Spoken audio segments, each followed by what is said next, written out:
Sikap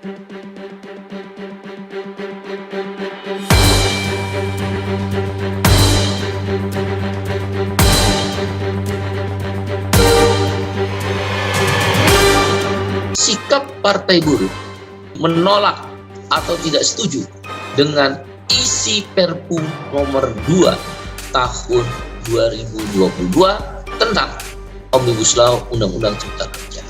Ini kemudian kami sandingkan. Jadi Perpu nomor 2 tahun 2022 kami sandingkan dengan Undang-Undang Cipta Kerja sebelumnya, kami sandingkan dengan Undang-Undang nomor 13. Undang-Undang nomor 13 tahun 2003. Alasan-alasan menolak isi Perpu nomor 2 tahun 2022 adalah sebagai berikut.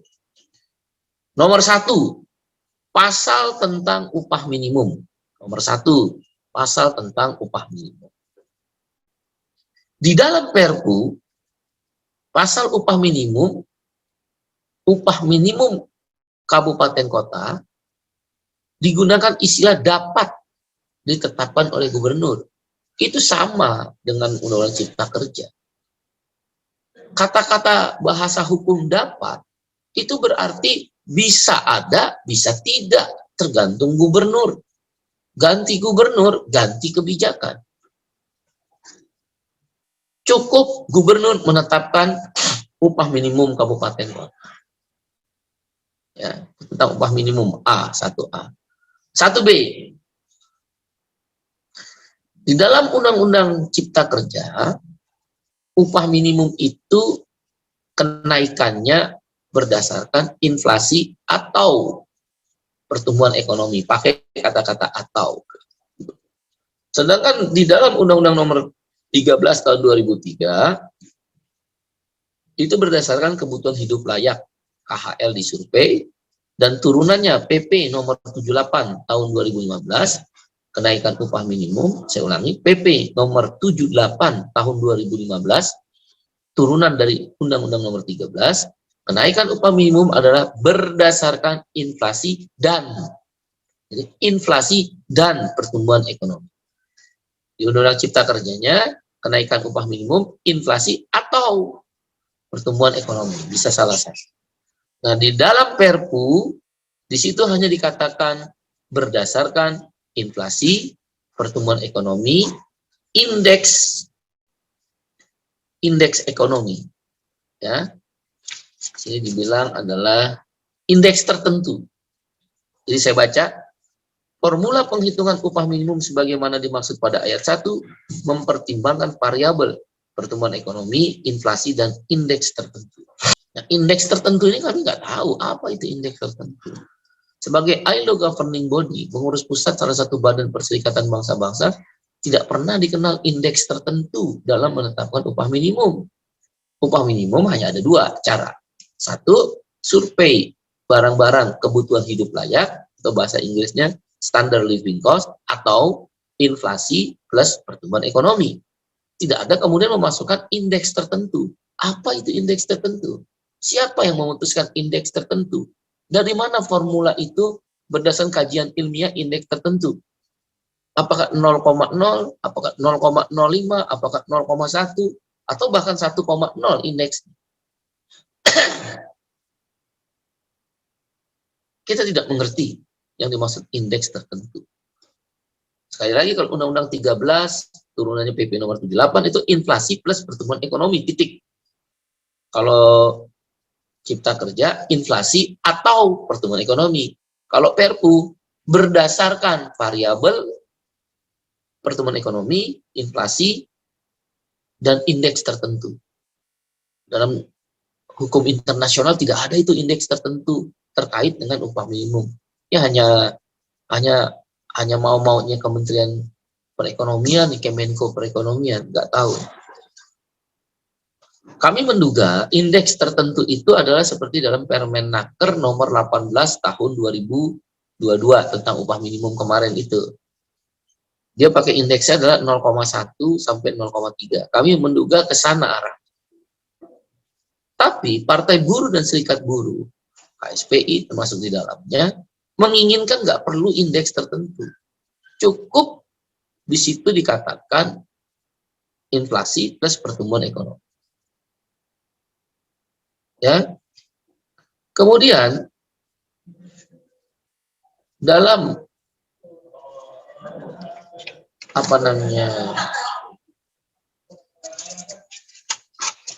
dalam pasal yang lain di Perpu ya, di Perpu yang kami tolak adalah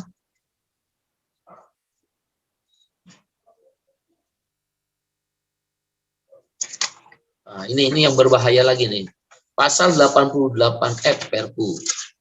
Pasal 88F Perpu. Di situ dibilang, dalam keadaan tertentu, pemerintah dapat menetapkan formula perhitungan upah minimum yang berbeda dengan formula penghitungan upah minimum sebagaimana dimaksud dalam pasal 88D ayat 2. Kok gimana sih? Undang-undang itu harus rigid. Dia tidak boleh ada pengecualian. Ya kalau memang inflasi plus pertumbuhan ekonomi yang diharapkan oleh Partai Buruh, atau kalau Perpu menyatakan ditambah indeks tertentu, jadi inflasi pertumbuhan ekonomi indeks tertentu, nah ini tiba-tiba bisa berubah itu oleh pemerintah dalam keadaan tertentu. Di sini dibilang, jadi seenak-enaknya aja. Soal Perpu ini memberikan mandat kosong pada pemerintah, dalam hal ini Menteri Tenaga Kerja, bisa merubah-rubah formula. Gimana? Kecuali ini kan sebenarnya mau dimaksudkan pasal ini merubah-rubah formula itu kewenangan pemerintah untuk melindungi perusahaan yang tidak mampu pada kondisi krisis ekonomi membayar kenaikan upah. Kan nggak semua, kayak kemarin pandemi COVID, batu bara, kelapa sawit, manufaktur tetap mampu kok naikin upah. Nah, ini biasa tekstil, garmen, sepatu. Ini maksudnya pasal ini. Ya harusnya bukan pemerintah yang seenak-enaknya bisa merubah. Harusnya pasalnya adalah bagi perusahaan yang tidak mampu dengan dibuktikan laporan pembukuan, saya ulangi, bagi perusahaan yang tidak mampu dengan dibuktikan laporan pembukuan keuangan merugi, 2 tahun berturut-turut boleh menangguhkan. Nah ini tergantung perusahaan yang tidak mampu. Kalau pakai ayat ini, pemerintah bisa mengubah, itu semua sektor industri bisa dirubah-rubah. Dan dalam sektor industri, situasi krisis, situasi yang kurang baik, kan tidak semua. Ada yang mampu, ada yang tidak mampu. Maka kalimat yang pemerintah bisa merubah formula, ini berbahaya benar. Harusnya formula itu dispesifikasi kepada perusahaan yang tidak mampu. Yang nggak tahu pada saat terjadi krisis perusahaan mana yang tidak mampu itu. Boleh dia menangguhkan, tapi disyaratkan perusahaan tidak mampu itu harus melaporkan laporan keuangan perusahaan yang merugi 2 tahun berturut-turut. Nah, ini pasal ini berbahaya tentang upah minimum. Nah, itu tentang 1 upah minimum. Saya ulangin, yang ditolak dalam Perpu tentang upah minimum 1, biar kawan-kawan lebih singkat, formula kenaikan upah minimum itu yang kita tolak. Nggak perlu pakai indeks tertentu. Yang kedua, pemerintah bisa merubah-rubah formula, kita nggak setuju. Harusnya cukup kalimatnya perusahaan yang tidak mampu dibuktikan dengan laporan pembukuan tertulis bukan lisan, 2 tahun berturut-turut tidak merugi, baru dia silakan menangguhkan. Jangan merubah formula dong. Tiap tahun masa bisa merubah formula. Nah, kalau kenaikan upah minimum yang kita inginkan, inflasi plus pertumbuhan ekonomi tanpa indeks tertentu. Dan yang terakhir yang kita inginkan, yang kita tolak dari Perpu, UMSK dihilangkan oleh Perpu. Upah minimum sektoral kabupaten kota dihilangkan. Nah, jadi ada 3 poin. Ada 4 poin. Dari Perpu tentang upah minimum ada 4 poin. Saya simpulkan. 1, UMK bisa diputuskan oleh gubernur, bisa juga tidak diputuskan oleh gubernur. Karena menggunakan kata-kata dapat. Yang kedua, dalam Perpu, kenaikan upah minimum, inflasi plus pertumbuhan ekonomi, dan indeks tertentu. Kami menolak adanya indeks tertentu. Yang ketiga, dalam Perpu dikatakan formula kenaikan upah minimum bisa berubah-ubah tergantung keadaan ekonomi. Kami menolak. Karena dalam keadaan tertentu itu ada industri yang mampu, ada industri yang tidak mampu. Masa industri yang mampu dirubah juga formulanya? Harusnya perusahaan yang tidak mampu bisa menangguhkan upah minimum, tapi memberikan laporan tertulis keuangan dalam 2 tahun berturut-turut merugi. Ya, itu ada 4 poin terhadap catatan Perpu upah minimum. UMSK yang keempat. Catatan kedua yang kami tolak tentang outsourcing atau istilah di sini alih daya. Outsourcing alih daya. Di dalam Undang-Undang Cipta Kerja, pasal 64, pasal 65, pasal 66, Undang-Undang 13 itu dihapus semua. Prinsipnya alih daya boleh. Ya, prinsipnya. Dalam Undang-Undang Cipta Kerja ya. Alih daya itu boleh.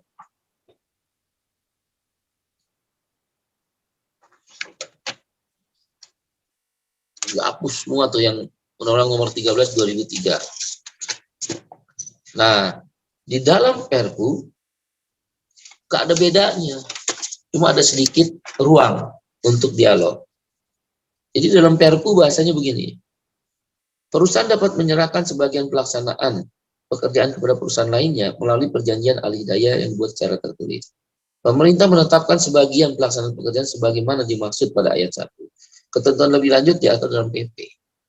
Jadi Perpu tentang pasal alih daya atau outsourcing tetap boleh, berarti kesimpulannya. Cuma nanti diatur dalam peraturan pemerintah. Sebagian dari alih daya yang boleh itu apa? Loh, nggak ada pembatasan. Di Undang-Undang Cipta Kerja nggak dibatasi sama sekali outsourcing. Membolehkan perbudakan modern. Di Perpu hanya dirubah sedikit bahwa pengaturan pekerjaan-pekerjaan yang boleh alih daya itu di peraturan pemerintah. Pertanyaannya, berapa jenisnya? Kalau di Undang-Undang Nomor 13 jelas yang boleh menggunakan outsourcing hanya 5 jenis. Catering, security, driver,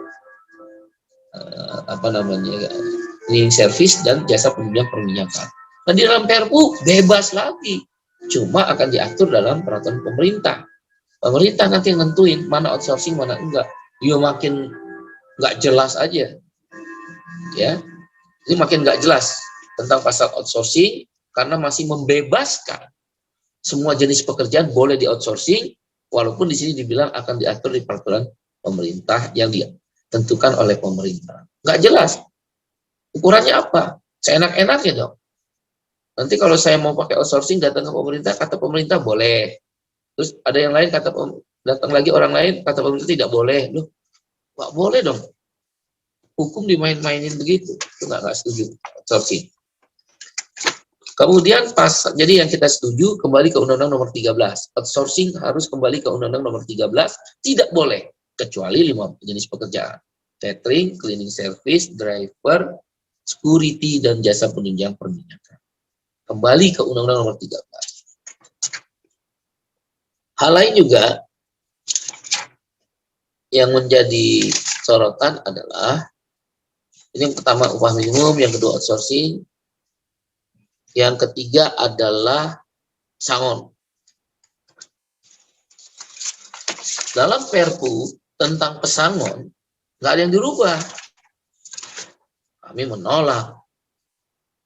Sangon harus kembali pada aturan Undang-Undang Nomor 13 tahun 2003. Dalam Perpu nggak ada. Sama dengan Undang Cipta Kerja. Padahal ini pesangon serius.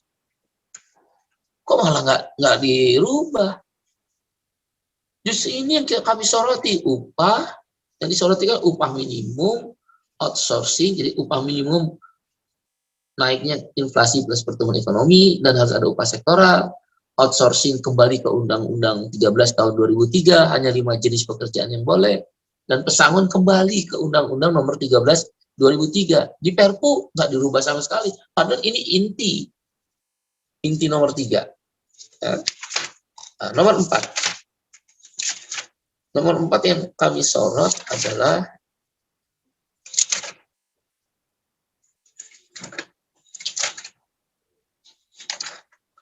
pasal pesangon karena banyak ya. Nomor 4 adalah tentang PKWT. PKWT itu tidak dibatasi periode kontraknya di Undang-Undang Cipta Kerja. Di Perpu tidak dirubah, sama. Ya kami tolak PKWT. PKWT kami tolak. Ya, PKWT kami tolak. Ya. Nah, PKWT itu harus ada periodenya. Kalau nggak orang dikontrak seminggu, besok dipecat, sebulan, besok dipecat. Bisa 100 kali dia dikontrak. Walaupun di PP nomor 34 diatur batasnya 5 tahun. Tapi periodenya enggak. Karena itu PKWT atau karyawan kontrak kami minta dibuat periodenya. Nah, ya itu isu yang kelima, yaitu terkait dengan PHK. Ini juga di Perpu tidak dibahas. Sama dengan Undang-Undang Cipta Kerja, kami menolak. Harus kembali ke Undang-Undang nomor 13. Itulah yang kita nggak setuju dengan Menko Perekonomian, easy hiring, easy firing, gampang rekrut, gampang PHK. Emang ini negara liberal, ini negara Pancasila. Orang yang bekerja puluhan tahun harus dilindungi. Nggak seenaknya dipecat sana, pecat sini. Kontrak tanpa periode yang jelas, outsourcing merajalela. Perpu tidak menjawab keinginan buruh. Yang keenam adalah tenaga kerja asing.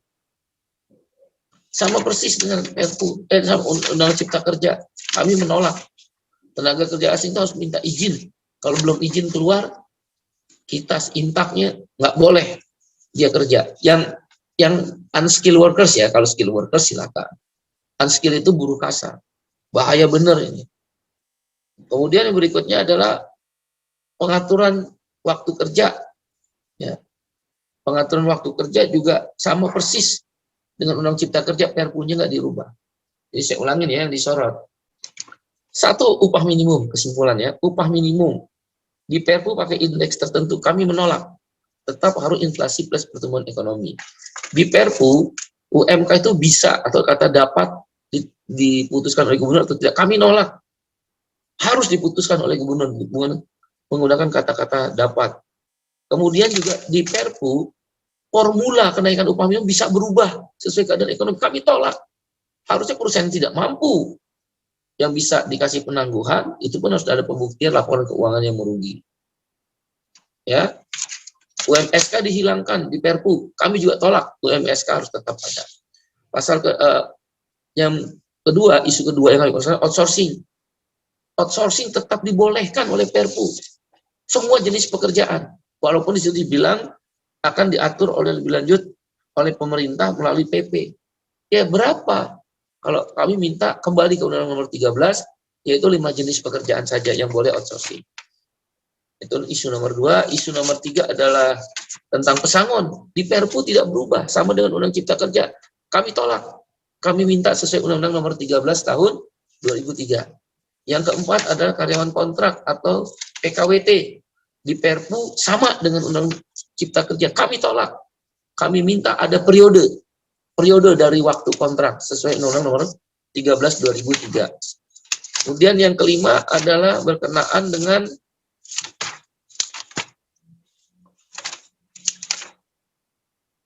PHK. Kami tolak karena di Perpu sama dengan di Undang-Undang Cipta Kerja. Kami menginginkan PHK harus izin atau pemberitahuan disetujui atau tidak disetujui dari Pengadilan Hubungan Industrial, bukan langsung main pecat-pecat aja. Ya, jadi yang kelima tadi tentang PHK, upah minimum, outsourcing, PKWT, pesangon. Yang kelima PHK. Yang keenam TKA, sama dengan Perpu, sama dengan Undang Cipta Kerja. Kami tolak. TKA harus minta izin dulu dan tidak boleh buruh kasar, tidak boleh unskilled worker, nggak boleh buruh kasar. Kemudian sanksi pidana di Perpu sama persis dengan Undang Cipta Kerja, nomor 7 sanksi pidana. Kami tolak, kami minta kembali ke Undang-Undang nomor 13 tahun 2003. Yang ketujuh, yang kedelapan pengaturan waktu kerja, Perpu sama dengan Undang Cipta Kerja, kami menginginkan kembali ke Undang-Undang nomor 13 2003 ya, pengaturan jam kerja. Dan yang kesembilan adalah pengaturan cuti. Cuti panjang hilang, di Perpu tetap hilang. Kami tolak, kami tetap menginginkan ada istirahat panjang. Ya. Begitu juga pengaturan cuti. Harus kembali kepada Undang-Undang nomor 13 tahun 2003. Nah, itulah terkait pasal-pasal yang ditolak oleh Partai Buruh, KSPI, dan organisasi serikat buruh, serikat petani. Yang terakhir, terhadap isi pasal bank tanah, ya, bank tanah ini terkait dengan petani, di Perpu tidak ada perubahan, bahkan tidak dimasukkan, artinya tetap berlaku Undang-Undang Cipta Kerja. Kami tolak. Bank tanah yang tertuang di Omnibus Law Undang-Undang Cipta Kerja merugikan kalangan petani dan pemilik tanah orang-orang kecil. Karena bank tanah itu diorientasikan untuk korporasi, seperti membangun-bangun perkebunan kelapa sawit, mengambil, mengeruk pertambangan. Hak ulayat itu diabaikan. Hak petani itu ditinggalkan. Bahkan pendekatannya adalah korporasi itu merampas tanah petani, ya, karena itu dimasukkan di bank tanah, dan kalau petani menolak, dihadapkan dengan aparat keamanan. Kriminalisasi terhadap petani. Kami tolak konsep bank tanah. Bank tanah yang dimaksud oleh Partai Buruh dan Serikat Petani Indonesia, ya, Partai Buruh dan Serikat Petani Indonesia mengingat bank tanah itu dikorelasikan dengan reforma agraria, ya, kepemilikan tanah untuk petani. Jadi bank tanah itu adalah bank tanah yang diredistribusi tanah-tanah itu untuk petani, yang kita kenal dengan land reform atau reforma agraria. Tapi dalam Omnibus Law tidak seperti itu. Ini lebih menguntungkan kepentingan pemilik modal, korporasi, perampasan hak ulayat, tanah-tanah ulayat, dan perampasan tanah-tanah petani yang digunakan kepentingannya untuk korporasi.